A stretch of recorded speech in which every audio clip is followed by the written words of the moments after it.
today we have a new problem, which is this thing pulled off, this top of this thing, and it broke. So I called Kohler, told them about my problem. They found it in the computer and then sent me a new one for a replacement warranty. The first thing you're going to need is a 3mm Allen key, and that will go right in there. You just got to loosen it.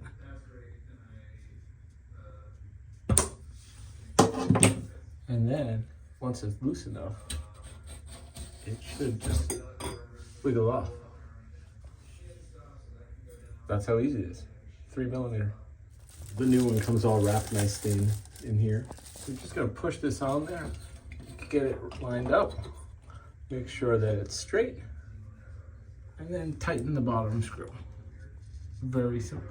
This is the part number for the assembly spout for your Kohler. 1147450-CP.